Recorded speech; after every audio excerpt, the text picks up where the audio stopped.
I want to go into the structure of confidence today, and I want to explain 4 or 5 major areas that confidence comes from. I want to explain the pros and cons of each. There's a different structure to each of them that yields different kind of results. But I want to crack into this first by explaining why confidence is so important and why it will get you a different type of result than someone who isn't confident. Now, I've studied social skills for 20 years, and even though you probably know me from social media videos or maybe you see me running seminars, the truth is that most of my adult life has been spent in bars and clubs and daytime gatherings and parties and things like that.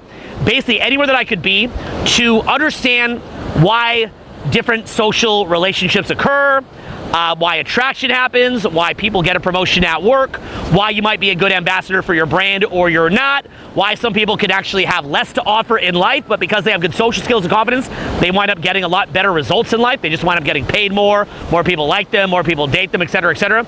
So this has been a mission of mine for about 20 years, and a major centerpiece of this has been confidence. Let me tell you why. When I was first learning this, the paradigm that I was coming from about 20 years ago, this is literally 2 decades ago, a lifetime ago, was I didn't realize that confidence was that big of a deal. And I kind of thought that either, I kind of just thought like you're just this loser. And if you're a loser, you can't change that. If you're a winner, you probably can't change that. And so as a loser, you can't really change anything about yourself. So what you should do instead is you should find some little trick to get over the fact that you're a loser, to kind of, I guess you'd call it like subvert the social order so that you can kind of sneak your way into the winner's circle. And unfortunately, when a lot of people learn social skills, they never stop to understand that confidence in and of itself is one of the major things that you can change over time. And when you do, you don't need a ton of tips and tricks to get better social results. You just don't. So people that are confident, they tend to have this kind of electric energy, a sort of a radiance to them, and they could do maybe 5% as much as somebody who isn't confident, and they can get an even better results. I posted back in the day many videos where I would go and meet somebody without even opening my mouth, and all these crazy off-the-wall things would start to happen, things that would seem impossible, and that was literally purely from confidence. So that's why this is important. And it comes through in the little pauses in your eye contact, or you're talking and you make a little vacuum. The steadiness in your eye contact is really what I meant to say there. The way that you sort of carry yourself, the way that you exude energy, the way that you clearly don't care what anyone thinks of you, the fact that you don't need validation from anybody else, which then has this kind of inverse effect where they start to want validation from you. There's many different ways that this translates. You'll hear it in the person's voice, the way that it's projecting. If you're not confident, your voice will actually self-stifle. It's really weird. It's a very bad thing as far as creating attraction, as far as getting better social results. So you're gonna see this just across the board, where it's coming out in your eye contact, body language, vocal tone, vocal projection, the jokes that you say, how funny you are, how electric you are, the pauses that you take, how much you need to do. That's all coming through from confidence. So because of this, and this is what's so important, because of this, what winds up happening is that people in the world are always trying to find their confidence, and it's almost like a survival mechanism. Like in the ancient tribe, if you had confidence, there was a higher chance that you'd survive. And if you didn't have confidence, there's a higher chance that you die. And so it's unfortunate, but people will literally sacrifice the whole farm. They'll mess their whole lives up just to maintain confidence. It's a sad thing. So an example of that would be, say, alcohol. And as much as we can say, you shouldn't drink alcohol, which I never ever drink, by the way. I drank in high school, here or there, and I never drink as an adult. I think it's terrible. To drink excessively is what I mean. I don't drink, period, but I think it's bad to drink excessively. People could enjoy some alcohol, but excessively, very bad, and I don't drink, period.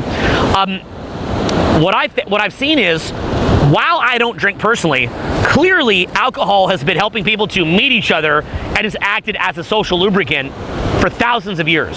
So you can't deny the fact that the reason why a lot of people, even in high school, they get into drinking is they know that they can have more success with dating with it, they can have more success socially with it, and they're willing to literally poison themselves and throw up all over the ground just to get a temporary confidence of a couple hours, and frankly, to some extent, to fit in. So that's how important confidence is that people will literally poison themselves for it.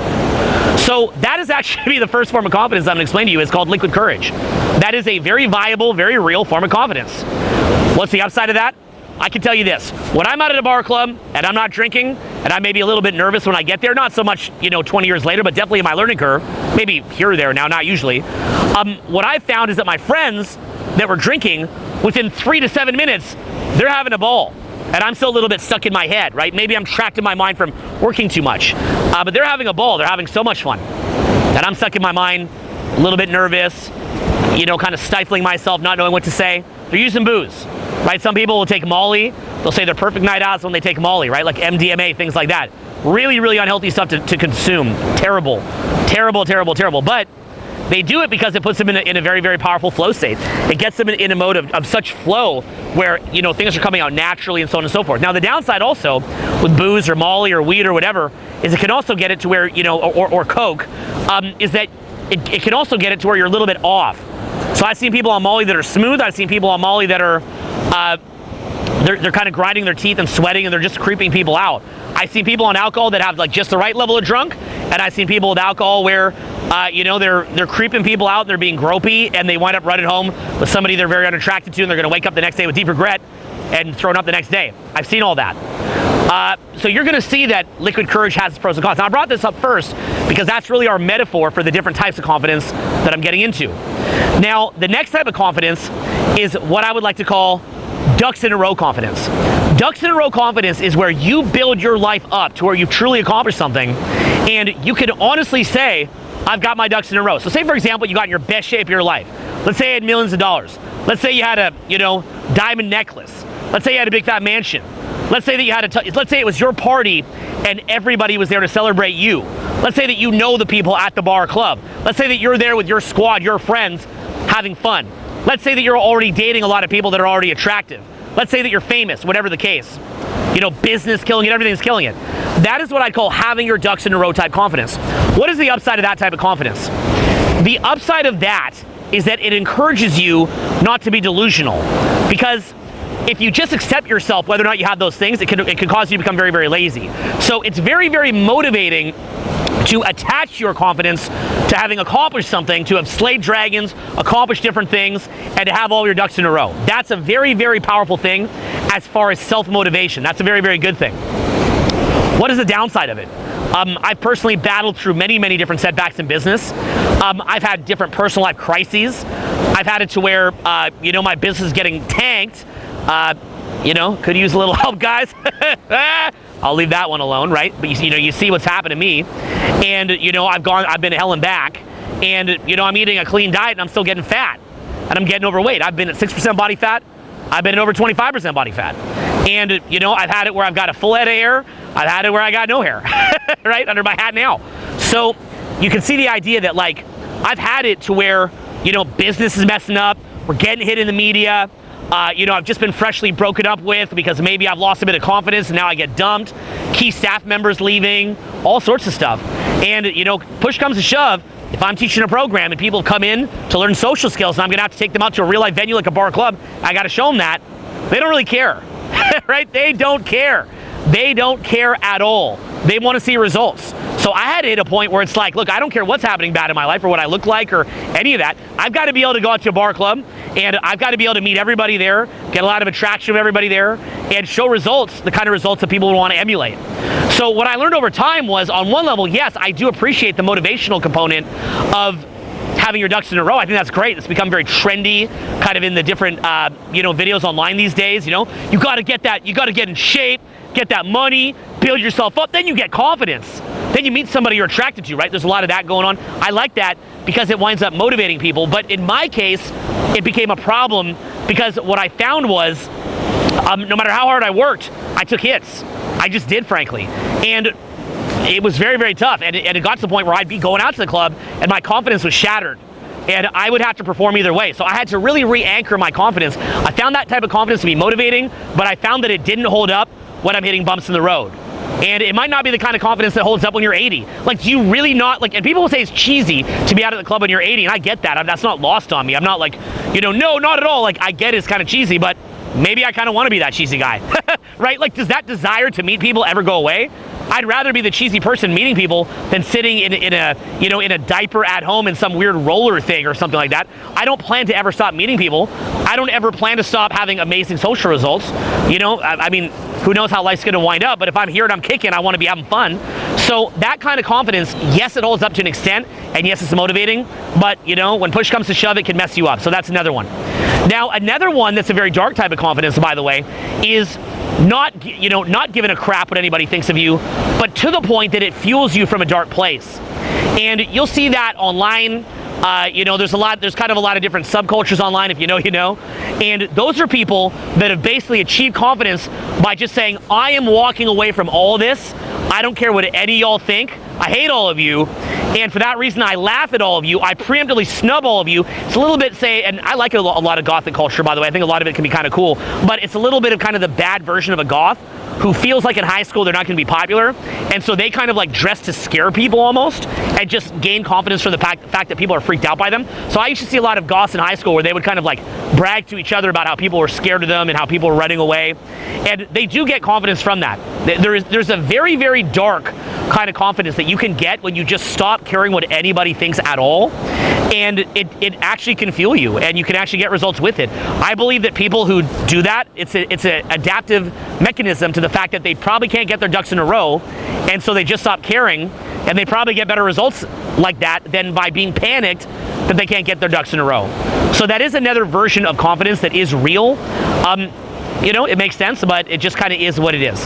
Now, another dark one on top of that, so we're talking about different types, is actually sociopathy and psychopathy.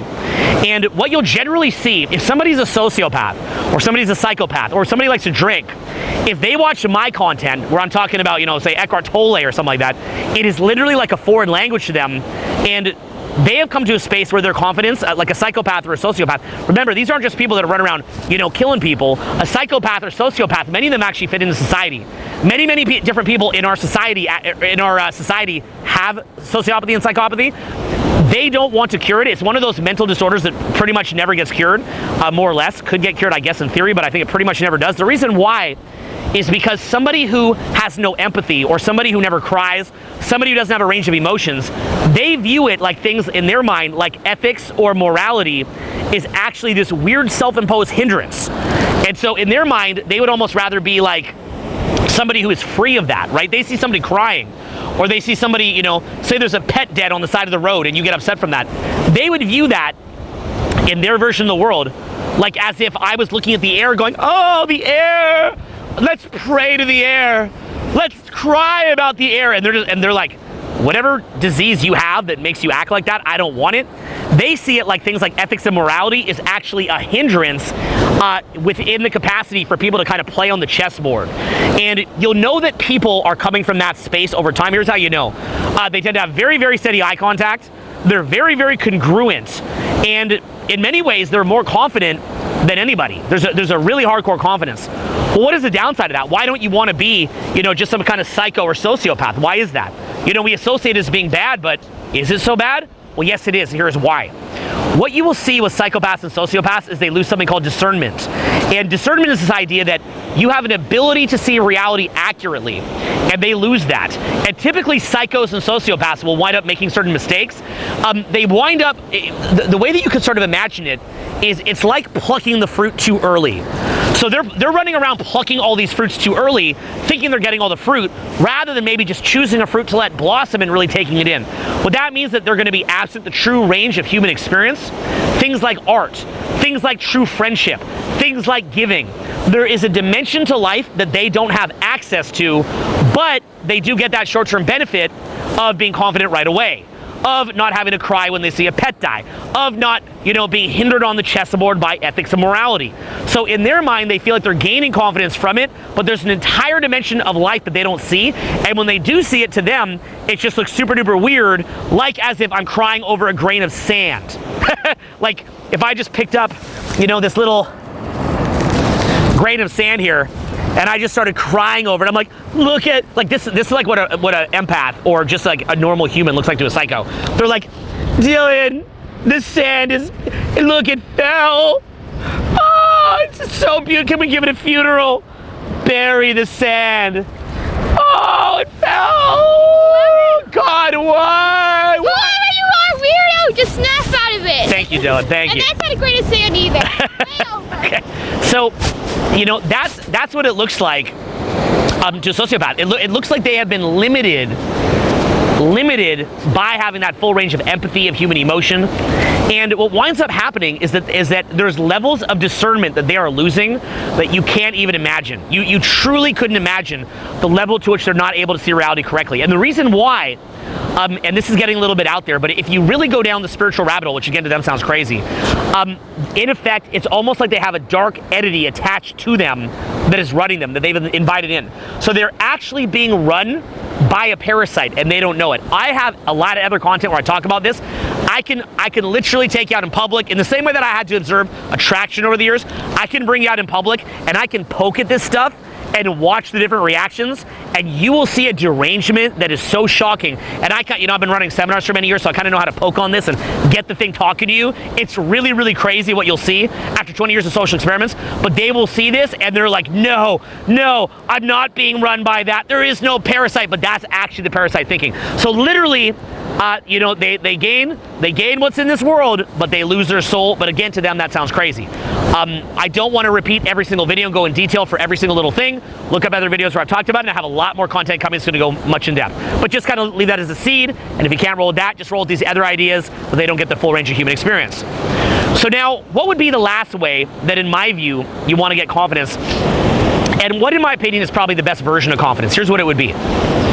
In my mind, you get confidence from a joy for the process itself, and you get confidence from identifying with that part of you that came from your creator.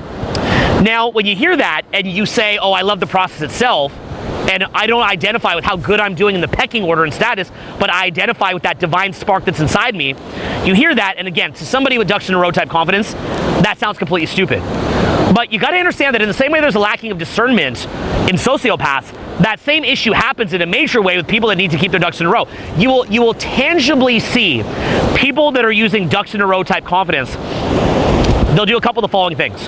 One of them is that whenever things aren't going well, either A, they completely lose confidence, or B, what they do is they make this sort of weird thing where they need to put people below themselves. And you will see this in ego-based confidence rather than true self-esteem-based confidence, which is really the ideal, to where their entire mental dialogue is always trashing other people to feel above them. Now, what does this do? First of all, it limits them.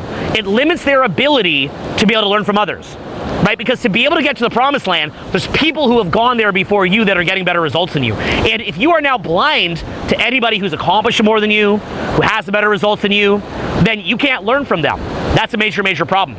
You're also just ranting and raving all the time about how everybody sucks except for you, right? Everyone sucks except for you. That should be the book title of somebody who has that kind of fragile egoic confidence, who, when things are going well, it'll look like the most confident, it'll look like the most rock solid confidence in the world, but we'll test that when they're going through some bad stuff. I know because I've been there myself.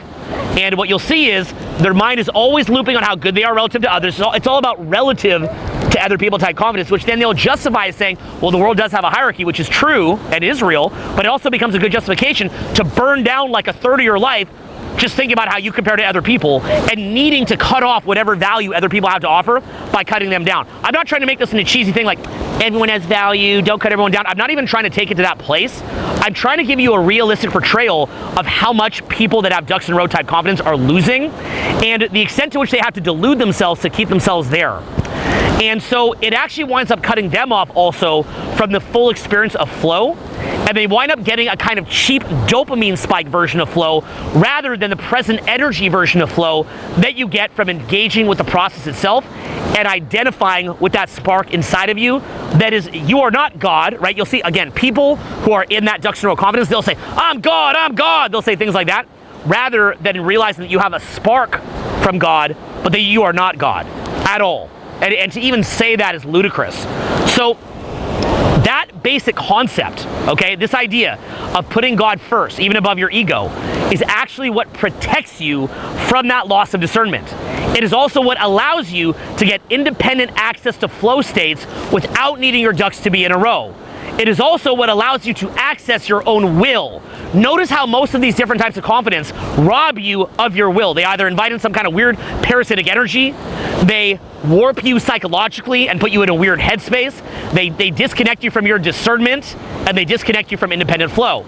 Now, the ducks in a row confidence type person, what they're gonna say is, why would I want to get confidence from anything other than having my ducks in a row? Because if I feel satisfied now, then I won't want to take action.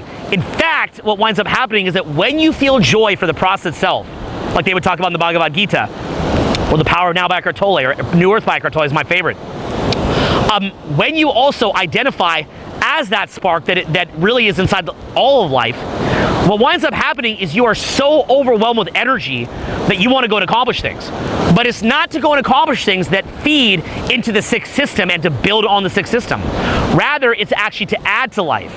So notice that there's a sort of a death component to wanting to just take from life rather than to connecting and tapping into the source of life, allowing that to flow out of you, which then is a euphoric feeling, centers you, gives you that confidence, allows you to project your voice, allows you to talk and talk, allows you to walk up to somebody with confidence, allows you to build a business, allows you to be an ambassador for your brand, gets you all those results from being confident, but it's actually a different form of higher status to where you don't even care about high status anymore, but you've actually arrived there, and in a way that is 1,000 times more stable, in a way that creates deeper and more powerful human experiences of depth and empathy. You can actually have empathy and be sad, but it doesn't take you over. You don't need to be afraid of that like a coward. You can mourn a breakup and not be afraid of that like a coward, like some people say, I don't care about any breakup or things like that. No, you can actually have that full range of human emotion, but not have it run you.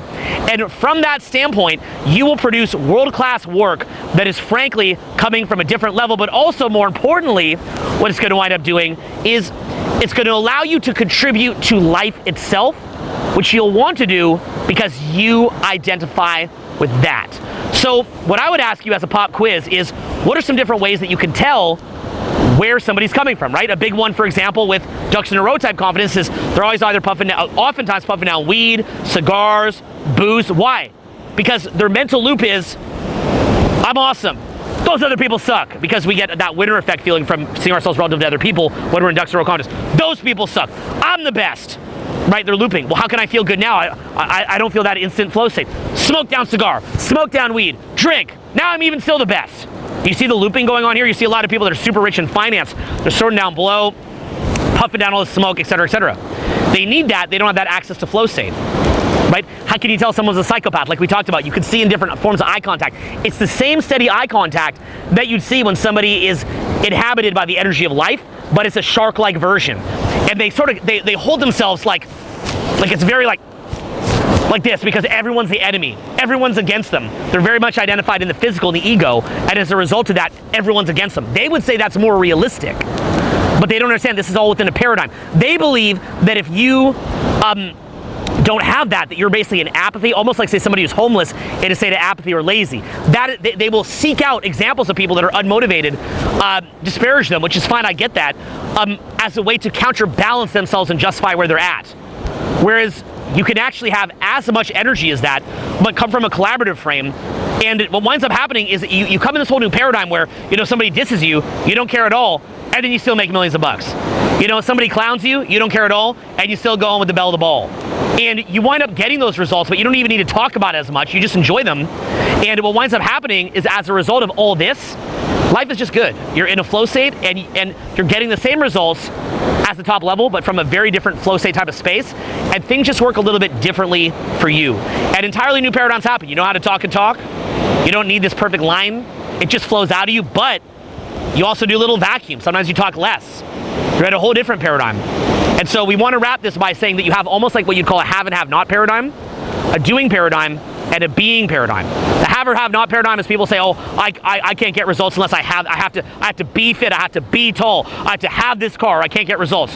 What, are you telling me that I did all this and somebody who didn't would get the same results as me? Yeah, to be honest, I am to an extent. Because what I would tell you is, somebody in the being paradigm, you could drop them off in the middle of the country with nothing going on, and they could still rebuild a business, and they could still go meet somebody and have mutual attraction and have that, wind up in whatever adventure. They could do that because they're not feeding off of ducks in a row confidence. They could 1,000% do that. Frankly, if you can't do that, that's a limitation in where you're coming from. And so realize you're going to be exposed to a bunch of different paradigms. And the different paradigms that you're going to be exposed to are going to give you different levels of knowledge. I would encourage you to learn from all the different paradigms. Many of my favorite people are I find some people in the have or have not paradigm, even though they can be very dark, to be quite funny. The next one up, we said doing, right? You've got to do something to create attraction. You've got to do something to make money. Yes, you do, but it's like Russian dolls. The next paradigm, the being paradigm, a lot of time, things come to you more naturally.